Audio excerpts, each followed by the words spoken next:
20 წელი საქართველოს ევროპის საბჭოში გაწევრიანებიდან საზეიმო სხდომა საკანონმდებლო ორგანოში. ისლამური სახელმწიფოს ვიდეო მიმართვა პირი, რომელიც ჩანაწერში საუბრობს სავარაუდოდ ტერორისტული დაჯგუფების ლიდერი აბუ ბაქრ ალ-ბაღდადია.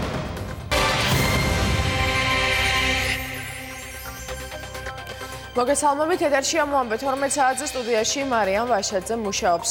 საქართველოს ევროპის საბჭოში გაწევრიანებიდან 20 წლის იუბილეს აღნიშნავს. ამ წუთებში საკანონმდებლო ორგანოში საზეიმო სხდომა იწყება. სხდომას პარლამენტის თავმჯდომარე გახსნის, ასევე სიტყვით გამოვლენ ევროპის საბჭოს საპარლამენტო ასამბლეის პრეზიდენტი, პრემიერ-მინისტრი ბამუკა-ბაღდაძე და პრეზიდენტი სალომე ზურაბიშვილი. ანა ბროლაძე ჩაგვირთვება ახლა პირდაპირ ეთერში. დეტალებით ანა გისმენთ. სტუმარი, უცხოელი სტუმარი უკვე საკანონმდებლო ორგანოში, ისევე როგორც საქართველოს პრეზიდენტი და პრემიერ-მინისტრი. შეიძლება ითქვას, რომ დღეს საპარლამენტო ცხოვრებაში ცოტა განსხვავებული და უჩვეულო ფორმატის სესია იქნება, როგორც დღეს ვიცე-სპიკერმა თამარ ჩუქოშვილმა განაცხადა. დღეს არის ის იშვიათი შემთხვევა, როდესაც საქართველოში სტუმრად მყოფი ევროპის საბჭოს საპარლამენტო ასამბლეის პრეზიდენტი უშუალოდ მიიღებს მონაწილეობას საკანონმდებლო ცხოვრებაში და მას ექნება საშუალება სიტყვით მიმართოს არა მხოლოდ დეპუტატებს, არამედ საქართველოს მოსახლეობასაც. პარლამენტის თავმჯდომარეს ელოდებიან სხდომათა დარბაზში, სწორედ ირაკლი კობახიძემ უნდა გახსნას დღევანდელი საზეიმო სესია, რომელიც ეძღვნება საქართველოს გაწევრიანებას 20 წლის იუბილეს ევროპის საბჭოს საპარლამენტო ასამბლეაში და სწორედ ამ ღონისძიებას ემთხვევა ასამბლეის პრეზიდენტის სტუმრობაც ჩვენს ქვეყანაში. უკვე ირაკლი კობახიძე სიტყვით გამოსვლის შემდეგ სტუმარი მიმართავს დეპუტატებს და მოსახლეობას და ამის შემდეგ უკვე ტრიბუნას დაიკავებენ პრეზიდენტი და პრემიერ-მინისტრი.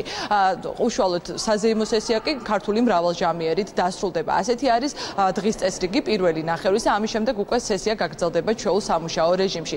დეპუტატთა შეფასებას რაც შეეხება, მაგალითად დღეს ოპოზიცია ამბობდა, რომ ბუნებრივია ძალიან მნიშვნელოვანია ეს თარიღი 20 წელი და საქართველოს წევრობა ევროპის საბჭოს საპარლამენტო ასამბლეაში, თუმცა ხელისუფლების ოპონენტთა შეფასებით პრობლემა არის ის, რომ საქართველოს დემოკრატიული სტანდარტების მიმართულებით გაუმჯობესება, მათ შორის თუნდაც არჩევნებთან მიმართებაში არ აქვს და წინსვლის მაგივრად ქვეყანა უკან დგამს დაბით. ასეთია ოპოზიციის შეფასება. რაც შეეხება უშუალოდ ხელისუფლების პოზიციას, ისინი ამბობენ, რომ ქვეყანას აქვს ცალსახად ძალიან დიდი პროგრესი და ეს ამ პროგრესზე საუბარი იყო მათ შორის საქართველოში სტუმრად მყოფ ქალბატონთან საუბრის დროსაც ევროპის საბჭოს საპარლამენტო ასამბლეის პრეზიდენტი ლილიან მორიპასკიე ხვდებოდა არა მხოლოდ საქართველოს მაღალი თანამდებობის პირებს, არამედ ევროსაბჭოს დელეგაციებს, როგორც ყოფილ შემადგენლობას, ასევე მოქმედს და დეპუტატები ამბობენ, რომ ამ შეხვედრების ფორმატში მათ მოისმინეს საკმაოდ დადებითი შეფასებები ქვეყნის მიერ წინ გადადგმულ ნაბიჯებთან დაკავშირებით. ის ფაქტი, რომ ჩვენი ქვეყნის ტერიტორიიდან გაიტაცეს ჟურნალისტი და დღემდე პასუხი არ გვაქვს ავგან მუხთარლის საქმეს გულისხმობ. ის საქმეები, რომელიც დაგროვდა ჩვენს სახელმწიფოში გამოუძიებელი საქმეები და ზოგადად ის, რომ სამოხელეო დანაშაული სამწუხაროდ დაუსჯელი არის, დღემდე არ არსებობს დამოუკიდებელი საგამოძიებო ორგანო, ის, რომ დამოუკიდებელ მასმედიაზე მიმდინარეობს თავდასხმა, ეს რა თქმა უნდა ყველაფერი არ არის ის სტანდარტები, რასაც უნდა აკმაყოფილებდეს ევროსაბჭოს წევრი სახელმწიფო. ყველა ქვეყანამ, რომელიც საბოლოო ჯამში აღმოსავლეთ ევროპაში ევროკავშირის და ნატოს წევრობას მიაღწია, გაიარა ეს გზა, რომ ჯერ გახდა ევროსაბჭოს წევრი, ჩვენც გავხდით, მაგრამ ეხლა მნიშვნელოვანი არის, რომ ჩვენ დემოკრატიული წინსვლა გავაგრძელოთ, რაც სამწუხაროდ ქვეყანაში არ ხდება და გვაქვს უკუდახევა დემოკრატიის თვალსაზრისით. ევროსაბჭოს საპარლამენტო ასამბლეა და ევროსაბჭო როგორც ინსტიტუტი გვერდში უდგას საქართველოს იმისთვის, რომ გაგრძელდეს ის დაწყებული რეფორმები, რაც დაწყებული არის, რაც დავიწყეთ.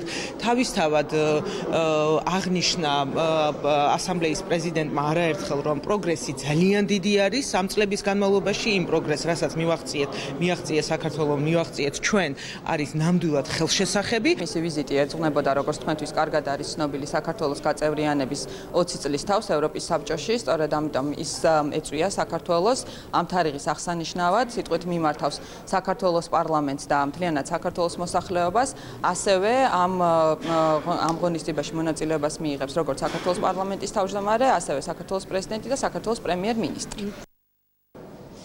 აღსანიშნავია, რომ პარლამენტში სტუმრობამდე ევროპის საბჭოს საპარლამენტო ასამბლეის პრეზიდენტი დღეს დილიდან ხვდებოდა საქართველოს მაღალი თანამდებობის პირებს. ის საკანონმდებლო ორგანოში მოვიდა პრეზიდენტთან და პრემიერთან შეხვედრის შემდეგ სალომე ზურაბიშვილმა მას უმასპინძლა ათონელის რეზიდენციაში. ამის შემდეგ უკვე უცხოელმა სტუმარმა გადაინაცვლა პრემიერ-მინისტრთან შეხვედრაზე. აღსანიშნავია, რომ ორივე შეხვედრის ამსახველი შესაბამისი ვიდეო მასალა და ვიდეო კადრები საზოგადოებასთან ურთიერთობის სამსახურმა გავრცელა პრეზიდენტის და პრემიერ-მინისტრის და ამ ინფორმაციაში, რომელიც როგორც უკვე აღვნიშნე, მამუკა ბახტაძის PR სამსახურმა გავრცელა, აღნიშნულია, რომ მხარეებმა იმსჯელეს და ისაუბრეს საქართველოსა და ევროპის საბჭოს ორმხრივ თანამშრომლობაზე, იმ მიღწევებზე, რომელიც ორგანიზაციასთან აქვს საქართველოს, განიხილეს ასევე ევროსაბჭოში საქართველოს მომავალი ხელმძღვანელობა მინისტრთა კაბინეტის დონეზე.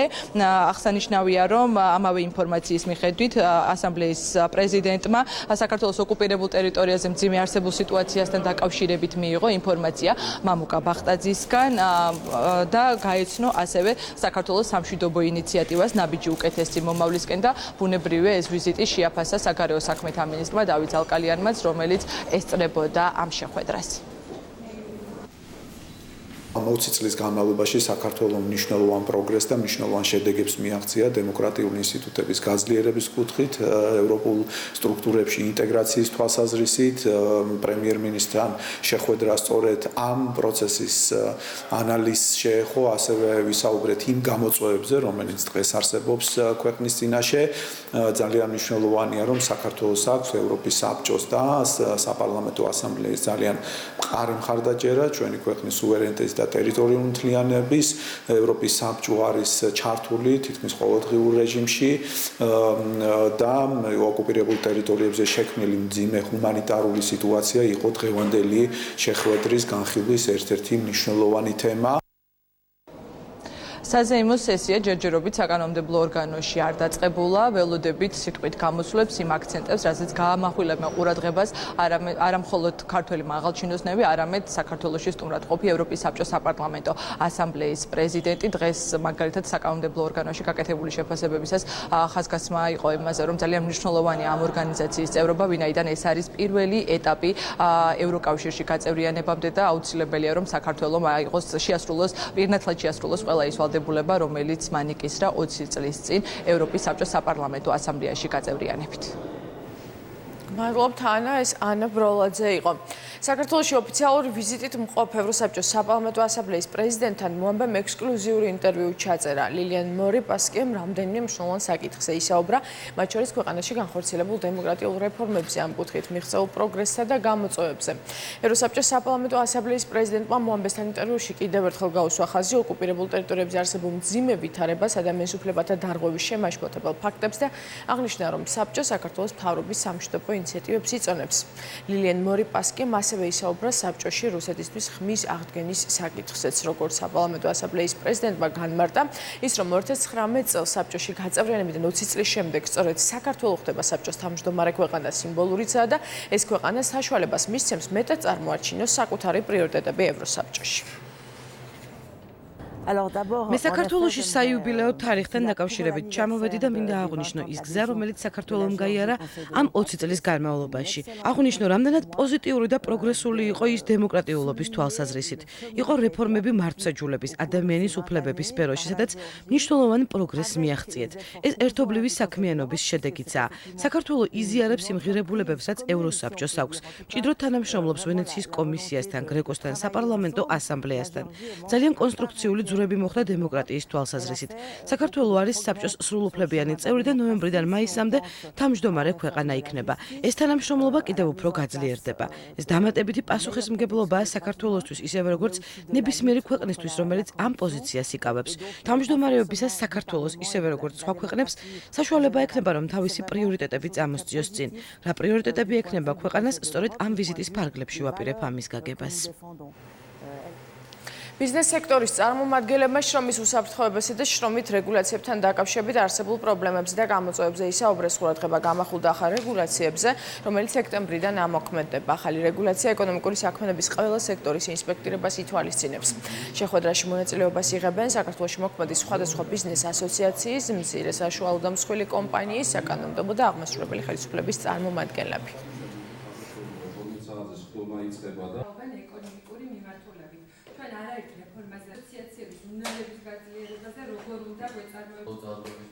უნდა იყოს ძალიან შეჯერებული, დაბალანსებული პოზიცია ერთის მხრივ შრომით უსაფრთხოების ნორმებთან მიმართებაში, მეორეს მხრივ ბიზნესის საჭიროებებთან მიმართებაში და რეალობასთან მიმართებაში, რომელიც დღეს ჩვენ გვაქვს საქართველოში, ძალიან მნიშვნელოვანია. კიდევ ერთხელ ვამბობ, რომ არსებულ კანონპროექტი დაცლილი იყოს პოლიტიკური აჟიტირებისაგან და იყოს ძალიან ჯანსაღი და საღიმსჯელობა ყველა მხრივ. პირველი საკითხი ალბათ, რომელიც სასწრაფოდ არის გადასაწყვეტი, ეს არის კომპეტენციების გადანაწილება. ანუ მაკონტროლებელი ორგანოების, რომელიც არა მარტო შრომის ინსპექცია არის, არამედ მუნიციპალურ დონეზე, არამედ ეკონომიკის სამინისტროს დონეზე, ამ ორგანოების გამიჯნა კონკრეტული კომპეტენციების, მათი როლის გამოკვეთა და მეორე საკითხი, რაც შეიძლება მჭიდროდ თანამშრომლობა ბიზნეს სექტორთან. სექტემბრიდან იცვლება ის, რომ უფრო ფართო მანდატი ეძლევა შრომის ინსპექციას და ასე ვთქვათ, თავისუფალი შესulis უფლება ექნება ნებისმიერ კომპანიაში, აბსოლუტურად ნებისმიერ კომპანიაში, დღის ნებისმიერ მონაკვეთში. გაურთხილება წინასწარის შეთანხმების გარეშე. ეს ერთგვარი პრევენციული მექანიზმია და ასევე ძალიან ფართოვდება ბიზნეს საწარმოთა სამონათვალი, რომელიც მოექცევა შრომის უსაფრთხოების კანონის. წინასწარის შეფასებით 2019 წლის მარტში წინა წლის ანალოგიურ პერიოდთან შედარებით ეკონომიკური ზრდა 6% იყო, ხოლო პირველ კვარტალში საშუალო რეალურმა ზრდამ 4.7% შეადგინა. სტატისტიკის ეროვნული სამსახურის აღმასრულებელი დირექტორის განცხადებით 2019 წლის მარტში გასული წლის ანალოგიურ პერიოდთან შედარებით ზრდა შეინიშნებოდა უძრავი ქონებით ოპერირების, ტრანსპორტის, ვაჭრობის და სხვა დარგებში. რაც შეეხება კლებას, გოგიტა თოდრაძის თქმით, კლების ტენდენცია დაფიქსირდა მშენებლობის დარგში. წინასწარის შეფასებით 2019 წლის მარტში საქართველოს ეკონომიკა 6%-ით გაიზარდა. დარეგისტრირდა 4620 ახალი საწარმო, თუმცა აღნიშნული მაჩვენებელი წინა წლის შესაბამის პერიოდთან შედარებით 3.5%-ით არის შემცირებული. პარტია ევროპული საქართველოს ლიდერები ევროპის საგარეო ქმედებათა სამსახურის აღმოსავლეთ ევროპის და აზიის პარტნიორობის დირექტორატის გენერალურ დირექტორს თომას მაერ ჰარტინგ შეხვდნენ. როგორც შეხვედრის დასრულების შემდეგ პარტიის ლიდერებმა განაცხადეს, შეხვედრის მთავარი განსახილველი თემა არჩევნები და დემოკრატია იყო. დავით ბაქრაძის თქმით, საუბარი შეეხო ევროკავშირის საქართველოს ურთიერთობას, ასევე განიხილეს ვიზა ლიბერალიზაციასთან დაკავშირებული საკითხები. შეხვედრაზე ევთოს დემოკრატიული ინსტიტუტების და ადამიანის უფლებების ოფისის დასკვნაზეც იმსჯელეს. მთავარი თემა, რაც აინტერესებდა სტუმრებს, იყო მზადება 2020 წლის საპარლამენტო არჩევნებისთვის. სრულიად კაფეოა პოზიცია ევროკავშირის, რომ აუცილებელია საარჩევნო კანონმდებლობაში რაც შეიძლება სწრაფად იქნას გათვალისწინებული ყველა რეკომენდაცია, რომელიც გაიცა ოდირის და სადამკვირვებლო მისიების მიერ საპრეზიდენტო არჩევნებზე და შედგეს დიალოგი საქართველოში პოლიტიკური სისტემის რეფორმასთან დაკავშირებით. ჩვენი გზავნილი თქვენთვის ცნობილია, რაც წარმოადგენს ევროპული საქართველოს ისე როგორც მთლიან დემოკრატიული ოპოზიციის და სამოქალაქო საზოგადოების სერიოზული შეშფოთების საგანს, ეს საკითხების სია ვრცელია, საკონტ საკითხები რა თქმა უნდა არის ზოგადად პოლიტიკური ვითარება და რაკურსიც უჭირავს ივანიშვილის გუნდს. ყველა ამ საკითხებზე საქართველოს მეგობრებს აქვთ განსაკუთრებული ყურადღება მიპყრობილი.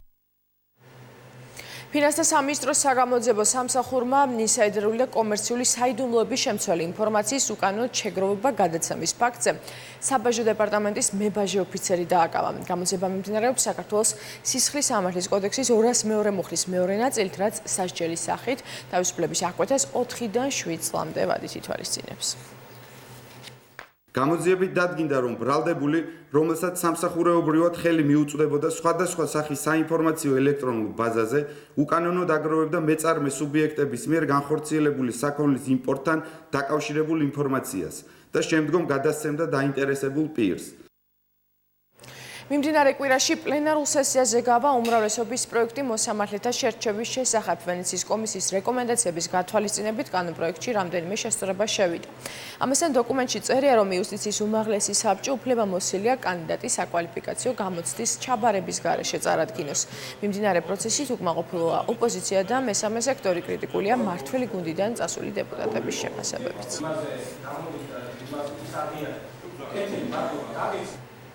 ოკუპირებულ გალში გაურკვეველ ვითარებაში გარდაცვლილი ირაკლი კვარაცხელია საქმესთან დაკავშირებით წამების მსხვერპლთა რეაბილიტაციის ცენტრის ემპათიას თავმჯდომარე პროკურატურას და შინაგან საქმეთა სამინისტროს საქმესთან დაკავშირებით მოპოვებულ კონფიდენციალურ ინფორმაციას გააცნობს.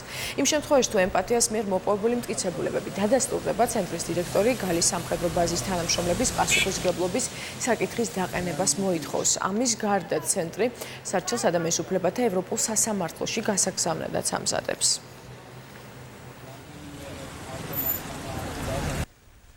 დღეს ჩვენ მივმართავთ კიდევ ერთხელ პროკურატურას, ასევე შინაგან საქმეთა სამინისტროს, შესაძლებელია მიმართოთ უსაფრთხოების სამსახურსაც კვლავ და მივაწვდით ინფორმაციას ნაბაკებში მდებარე სამხედრო ბაზის ხელმძღვანელობის თაობაზე. და დაადასტურონ, შესაძლებელია ეს ინფორმაცია მცდარია და მოვითხოვთ, რომ გაახორციელდეს მათ მიმართ სამართლებრივი დევნა.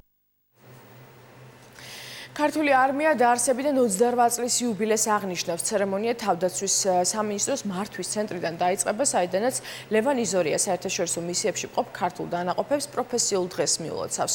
მთავარი ღონისძიება კი ვაზიანში მეოთხე მექანიზებული ბრიგადის ტერიტორიაზე გაიმართება. ოფიციალური ნაწილის ბოლოს კი დაგეგმილია დაჯილდოვება. სამხედრო მოსამსახურეების უწყებრივი მედლები გადაეცემათ. ცერემონიის დასრულების შემდეგ სტუმრებს საშუალება ექნებათ სამწყობრო მოედანზე გამოფენილი სამხედრო ტექნიკა დაათვალიერონ. შეიარაღებული ძალების იუბილეს აღმასრულებელი და საკანონმდებლო ხელისუფლების, ასევე დიპლომატიური კორპუსის წარმომადგენლები დაესწრებიან. ავღანეთში კი ქართველი ჯარისკაცები დღევანდელ დღეს ჯერ მარათონით, მოგვიანებით კი ოფიციალურ მიღებით აღნიშნავენ. დღესვე მახათას თაზე სამხედრო მოსამსახურეებისთვის საბინაო პირობების გაუმჯობესების მიზნით ახალი პროექტის პრეზენტაცია გაიმართება. ბინების მშენებლობას საფუძველს პრემიერ და თავდაცვის მინისტრი ჩაუყრიან.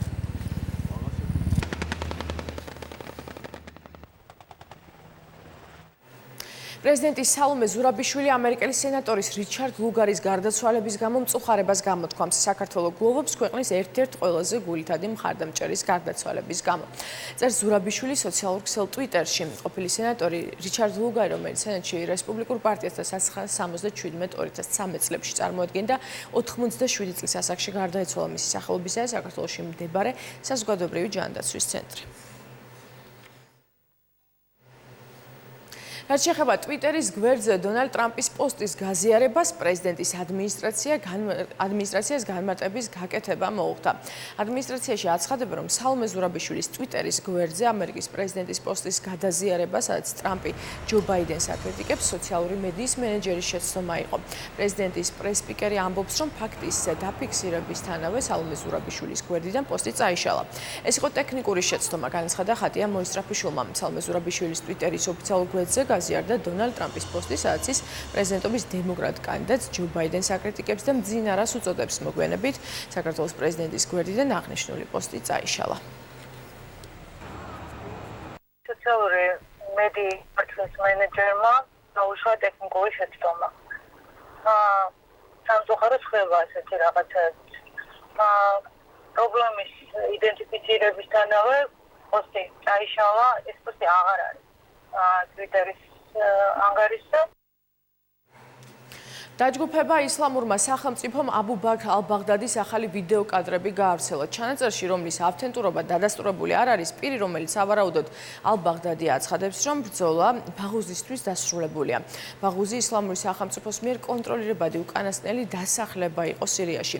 სოფელი ბაღუზი ტერორისტული დაჯგუფებისგან მარტის ბოლოს გაათავისუფლეს. თუ ჩანაწერის ავთენტურობა დადასტურდება, ეს ბოლო 5 წლის განმავლობაში ტერორისტული დაჯგუფების ლიდერის პირველი ვიდეო მიმართვა იქნება. ალ-ბაღდადის უკანასკნელი მიმართვა 2014 წლის ივლისში გავრცელდა, როდესაც ის ერაყის ქალაქ მოსულის მეჩეთში საუბრობდა. როგორც ვიდეო მიმართვის ავტორი ამტკიცებს, შრი-ლანკაში აღთქმას განხორციელებული აფეთქებები იყო ისლამური სახელმწიფოს ბაღუზში დამარცხების პასუხი. ამას გარდა ის ახსენებს ალჟირსა და სუდანში ბოლო დროს განვითარებულ მოვლენებს, რის საფუძველზეც ვარაუდობენ, რომ ვიდეო გასულ კვირასაა ჩაწერილი. აღსანიშნავია, რომ ბოლო თვეებში ისლამური სახელმწიფოს ლიდერ აბუ ბაქრ ალ-ბაღდადის გარდაცვალების შესახებ ინფორმაცია არაერთხელ გავრცელებულა. კალიფორნიაში ტერაქტი აღკვეთეს. ამერიკის შეერთებულ შტატებში დააკავეს ყოფილი სამხედრო, რომელიც კალიფორნიაში ნაციონალისტების აქციაზე ტერორისტული თავდასხმის მოწყობას გეგმავდა. იუსტიციის დეპარტამენტის ცნობით ეჭვმიტანილი ამერიკის არმიის ყოფილი ქვეითი მარკ სტივენ დომინგოა. როგორც ხელისუფლების წარმომადგენლები აცხადებენ, ეს იყო რეალური საფრთხე, დაკავებულის მიზანი კი მაქსიმალური რაოდენობის მსხვერპლი იყო. პროკურატურის მიერ გავრცელებულ 30 გვერდიან დოკუმენტში ნათქვამია, რომ ეჭვმიტანილი ბომბის აწყობაზე მარტის დასაწყისიდან მუშაობდა. პროკურატურის ინფორმაციით ამგვარად მარკ სტივენ დომინგი ახალ ზელანდიაში მეჩეთებზე განხორციელებული თავდასხმებისთვის შურისძიებას გეგმავდა. შურისძიების საჭიროების შესახებ ეჭვმიტანილი სოციალში წერდა. გარდა ამისა, ის ტერორისტული დაჯგუფება ისლამური სახელმწიფოსადმი მხარდაჭერასაც გამოთქვამდა. ამერიკის შეერთებული შტატების გენერალური პროკურორის მოადგილე როდ როზენშტაინი თანამდებობას ტოვებს. მან დონალდ ტრამპს 2019 წლის 11 მაისიდან თანამდებობიდან გათავისუფლების თხოვნით უკვე მიმართა. როდ როზენშტაინი სენატმა გენერალური პროკურორის მოადგილედ 2017 წლის 25 აპრილს დაამტკიცა. როზენშტაინი სპეციალური პროკურორის რობერტ მიულერის გამოძიებას მეთვალყურეობდა, რომელიც ამერიკის 2016 წლის საპრეზიდენტო არჩევნებში რუსეთის ჩარევას და დონალდ ტრამპის საარჩევნო შტაბის კრემლთან შესაძლო კავშირებს ეხებოდა. როზენშტაინი თანამდებობის დატოვებას ჯერ კიდევ 2019 წლის მარტში გეგმავდა, მას შემდეგ რაც უილიამ ბარი ამერიკის იუსტიციის მინისტრად დაინიშნა. თუმცა მოგვიანებით მან რობერტ მიულერის გამოძიების დასრულებამდე პოსტზე დარჩენის გადაწყვეტილება მიიღო. როგორც მოსალოდნელია, როზენშტაინს გენერალური პროკურორის მოადგილის თანამდებობაზე ჯეფრი როზენი შეცვლის.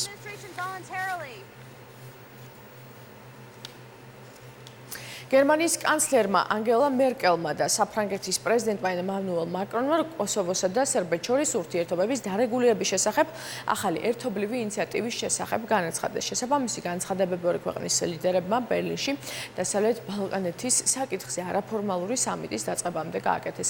ანგელა მერკელმა და ემანუელ მაკრონმა რეგიონის ყველა ქვეყნის თანამშრომლობის საჭიროებაზე ისაუბრეს. მაკრონის თქმით, გერმანიის და საფრანგეთის მიზანი არ არის პრიშტინისა და ბელგრადისთვის პრობლემის მზა გადაწყვეტილების მიწოდება.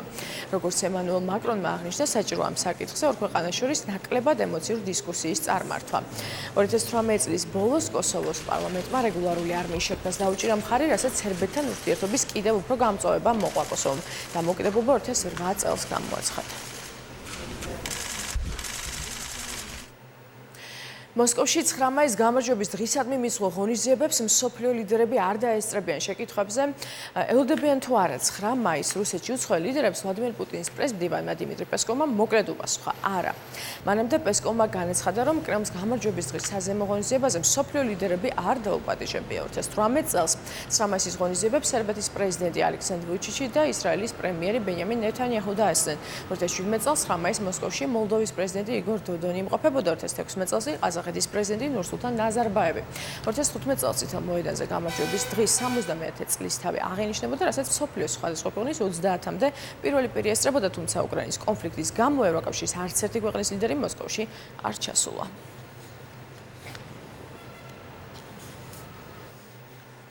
კანადის აღმოსავლეთ ნაწილში რეკორდულად მასშტაბური წყალდიდობის გამო 10,000 ადამიანს საცხოვრებელი სახლების მიტოვება მოუხდა. ონტარიოში, კვებეკსა და ნიუ-ბრანსუიკში წყალდიდობის გამო საგანგებო მდგომარეობაა გამოცხადებული. აღნიშნულ პროვინციაში მობილიზებული არიან სამხედროები, რომლებიც მაშველებს სტიქიის ზონიდან ხალხის გაყვანაში ეხმარებიან. სტიქიამ ყველაზე მეტად კვებეკის პროვინცია დააზარალა, სადაც სტიქიის ზონიდან 9,000-ზე მეტი ადამიანია ევაკუირებული. ეს ბოლო ნახევარი საუკუნის განმავლობაში რეგიონში ყველაზე მასშტაბური წყალდიდობაა.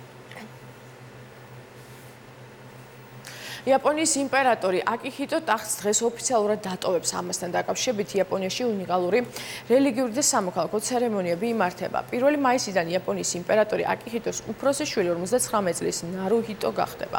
85 წლის აკიჰიტო ბოლო 200 წლის განმავლობაში იაპონიის პირველი იმპერატორი გახდა, რომელიც ტახტიდან ნებაყოფლობით გადადგა. მან აღნიშნული გადაწყვეტილების შესახებ ჯერ კიდევ 2016 წელს განაცხადა და მიზეზად თავისი ასაკი და ჯანმრთელობის მდგომარეობა დაასახელა.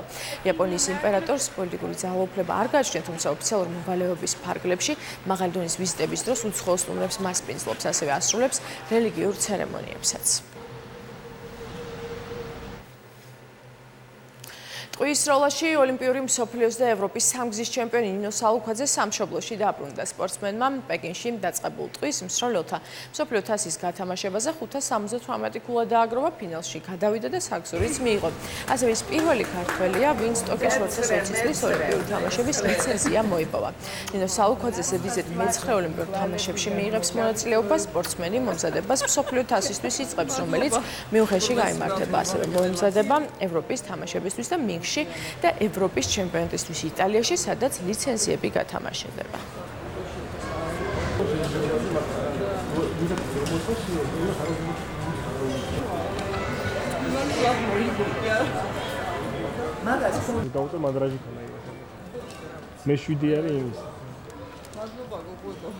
ნამდვილად არ მიფიქრია, რომ აი ამ მსოფლიო თასზე მე ხა ავიღებდი ლიცენზიას. ძალიან მაღალი შედეგი ვაჩვენე ამ პნევმატიური პისტოლეტის როლაში, რომელიც უკვე ესეც ახალი წესების მიხედვით მამაკაცებს გაგვიტოლეს და 40-ის მაგივრად 60 გასროლა არის, რაც აი ძალიან ძნელია. რა თქმა უნდა, ძალიან დიდი სიხარული იყო. ევროპელებს გაუხარდათ, რომ ევროპამ წამოიღო ერთი ლიცენზია ამ მსოფლიო თასზე.